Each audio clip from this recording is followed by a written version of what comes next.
तर बुलेटिनच्या सुरुवातीलाच महत्त्वाची बातमी 15 ऑगस्ट स्वातंत्र्य दिन तसंच आगामी हिंदू सणांच्या पार्श्वभूमीवर महापालिका हद्दीमधील कत्तलखाने, मांस आणि मटण विक्रीची दुकानं बंद ठेवण्याचा आदेश आयुक्तांनी काढलाय।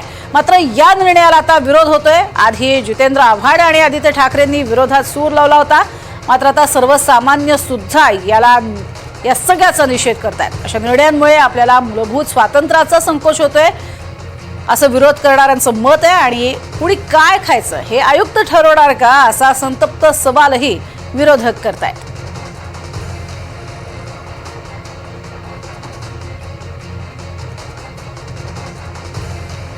कल्याण, डोंबिवली, नागपूर, मालेगाव, छत्रपती संभाजीनगर, अमरावती या ठिकाणी ही बंदी घालण्यात आलेली आहे। मांस विक्रीच्या फतव्याची पालिकेला अतिघाई झालेली आहे। पालिकेकडून अधिसूचना थेट 2026चा उल्लेख करण्यात आलाय असं म्हणत अर्थातच कल्याण, डोंबिवली महापालिकेची फतव्याची ही घाई पाहायला मिळते। मनसेच्या राजू पाटील यांनी पालिकेवर जोरदार टीका केलेली आहे आणि 2026 मध्ये अतिघाई नेई अशा स्वरूपात त्यांनी पोस्टही टाकलेली आहे आणि कशा पद्धतीने अधिसूचनेवरती 2026चा उल्लेख केलेला आहे हे देखील राजू पाटील यांनी निदर्शनास आणून दिलेलं आहे। कल्याण, डोंबिवली महानगरपालिकेने घाईघाईमध्ये छापलेलं हे परिपत्रक आपण पाहतोय आणि त्यात 4/8/2026 अशी तारीख टाकलेली पाहायला मिळते।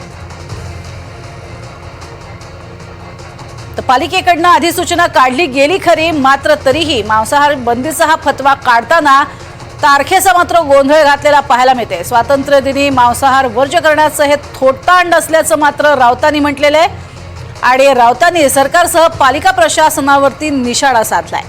स्वातंत्र्य दिनी मांसाहार वर्ज्य हे कसलं थोतांड असं म्हणत 15 ऑगस्टला मांस विक्री बंदी कशासाठी असा सवाल राऊतांनी केलाय। तर फडणवीस सरकारमधील काहींनी रेडे कापून तो प्रसाद म्हणून खाल्लाय। सरकार 65 रेडे कापून जन्माला आलंय असाही जोरदार टोला राऊतांनी लगावलाय।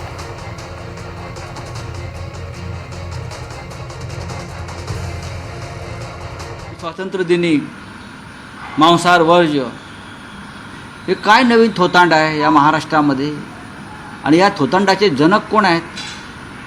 देवेंद्र फडणवीस सांगतात काँग्रेसच्या काळामध्ये। अहो, काँग्रेसचं सोडून द्यावं, तुमचं बोला।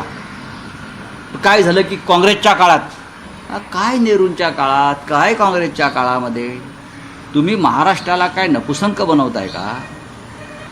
तुम्ही महाराष्ट्राला नपुसंक करताय, नामर्द करताय। देवेंद्र फडणवीस हे फतवे मागे घ्या। तुम्ही मराठी माणसाची संस्कार आणि संस्कृती खतम करताय। स्वातंत्र्य दिनी काय नवीनच होतं, स्वातंत्र्य दिनी मांसाहार नाही, तुम्ही नका खाऊ ना। बरं, तुम्ही लपून खाताय ना सगळे। जे सरकार कामाख्या देवीच्या मंदिरात रेडे कापून जन्माला आलं, त्यातल्या काही लोकांनी रेड्याचा मांस प्रसाद म्हणून खाल्लाय। मला माहिती आहे, मी तिथे होतो। नंतर जे सरकार फडणवीसांचं गुवाहाटीला रेडे कापून, बकरे कोंबड्या कापून, बदकं कापून तिथे, हे मी जबाबदारीनं बोलतोय, त्या सरकारला मांस मच्छीचा तिटकारा यावा याचं मला आश्चर्य वाटतंय। 65 रेडे कापले कामाख्या देवीच्या मंदिरात आणि त्या रेड्यांचा प्रसाद खावा लागतो कापणाऱ्याला। हे पण तुम्हाला मी सांगतो, तिकडली ती एक परंपरा आहे। तिथे बदकं कापली जातात, तिथे इतर प्राणी कापले जातात आणि कापल्यावर प्रसाद म्हणून त्याचा मांसाहार करावा लागतो, प्रसाद म्हणून। तर छत्रपती शिवाजी महाराज युद्धावर गेले की मावळे काय वरण भात तूप खाऊन लढत होते का? ते मांसाहारच करत होते असं संजय राऊतांनी म्हटलंय। छत्रपती शिवाजी महाराज युद्धावर गेले, ते काय वरण भात तूप खाऊन त्यांचे मावळे लढत होते का? ते मांसाहारच करत होते चांगल्या प्रमाणात। पेशवेसुद्धा मांसाहार करत होते, बाजीराव पेशवे।